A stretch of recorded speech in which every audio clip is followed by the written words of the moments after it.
Hello and welcome to the Netty cooking channel. Now I'm going to be making peach jam.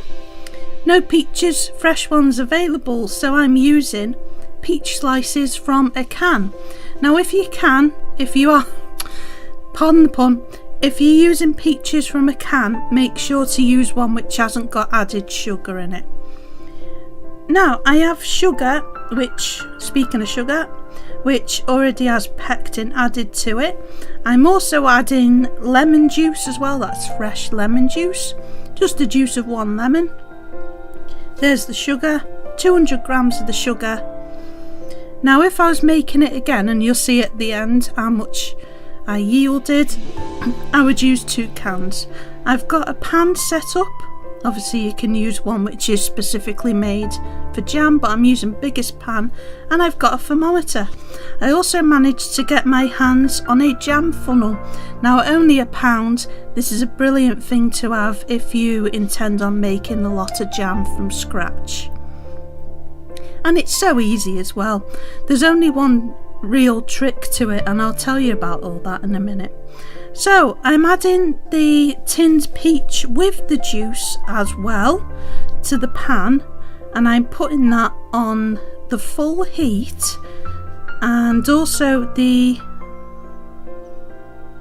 sugar, which has got the pectin in, and the fresh lemon juice.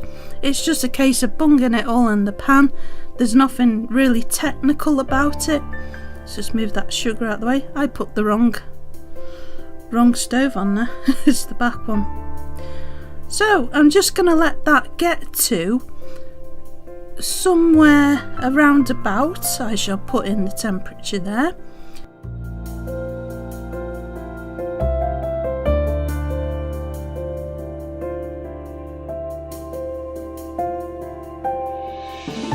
Now I'm just going to let that boil and get to the correct temperature for jam.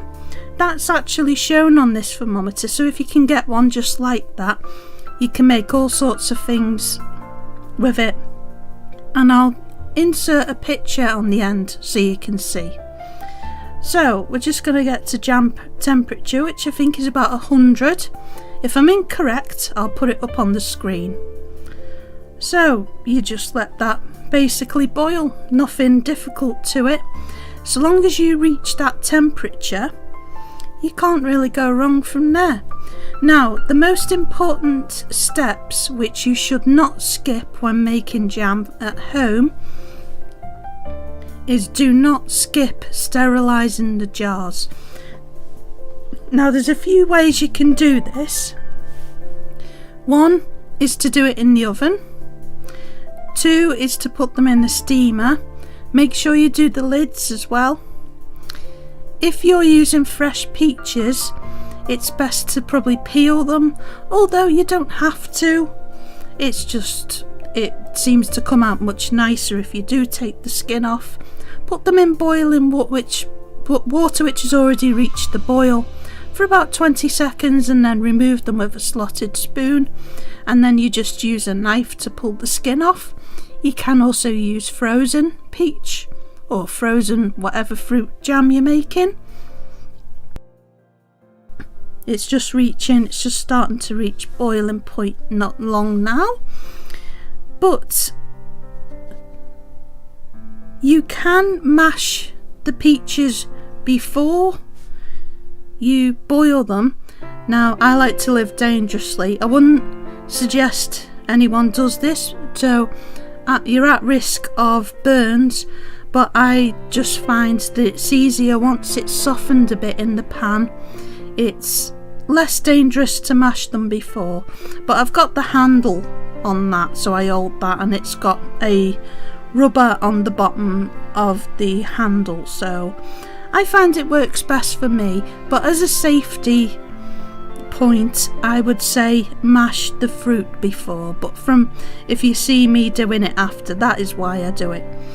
Now you can see a form on the top. That's me mashing it now, which is naughty, don't do that. But you'll see like a foam on the top of the pan.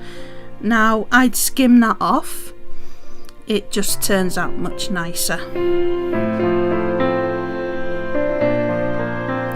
So additions to this recipe you could do is, the optional things you could do is add half a teaspoon of vanilla extract, or you could add, or you could use a vanilla bean if you want to, or you could add half a teaspoon of cinnamon as well, and or with both of them.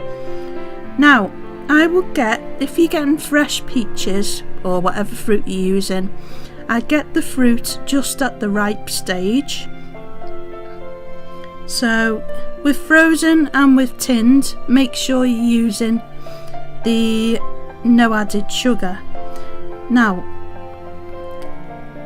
as for if you haven't got a thermometer, what I do is I put a plate, maybe 1 or 2 hours before you're going to make your jam, in the freezer.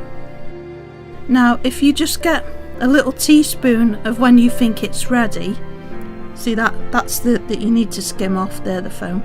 You get a teaspoon and pop it on the plate. I do have a video about this. Just move it with your finger, and if it is kind of gel like, you know you've reached the right point. So all that information, more information, I'll put a playlist up of all the jams that I've made. So I've got those jars sterile now. I'm going to use my handy dandy jam funnel there to get it safely into the jars. So now I'm not religious in any way, but there is a holy trinity to making peach jam, would you believe it? So the holy trinity is pectin, lemon and sugar. Pectin causes the fruit to gel. Lemon is needed for the gel formation and it adds for the flavour, and sugar acts as a preservative. It helps to make the gel and it stops microorganisms growing, which these are also important for as well. The wax that I've just put on the top of them, and that's how much I yielded was in those two. Now the smaller ones for my partner because he doesn't have as much jam. I am going to make some sugar-free jam at some point. So also sugar contributes to the taste. Now I wouldn't recommend using brown sugar or molasses because it will overpower the flavour. That mug is available on my Redbubble if you're interested. Now I'm going to have this with some croissants, which I've put a video up of. I shall put a card up there so you can watch it. It'll also be in the description. I think freshly made homemade croissants go really, really well with homemade peach jam. So that's what I served it with. But you could also pop the jam in plain yogurt, add it to pan sauces. It adds the sweetness, flavour and thickness. You could also put it on top of pancakes. Maybe serve it with cheese as well. Jam is quite nice with cheese. Maybe you could use it as a meat glaze, and also you could put them in traditional recipe of jam tarts, which I'll make at some point actually. So here we go, hot buttered croissant and lovely fresh homemade jam. There will be a recipe to print off in the description below, and there'll also be elements to it which you can colour in, as I am primarily a art channel on YouTube, nothing big. I'm only a very small channel, but I like to cook as well, so I thought I'd incorporate the two so you can sit and relax and colour in while you're waiting for whatever is on the stove to do. Also, you could get the children to colour in if you wanted, whatever you wanted to do. Hopefully there'll be a book out at some point, so you have elements of the recipes and the art combined into one. So thank you ever so much for watching, really appreciate it, and let me know if there's any recipes you want me to try.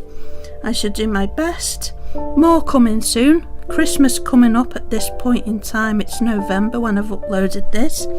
Thank you so much for watching and take care. Bye bye for now.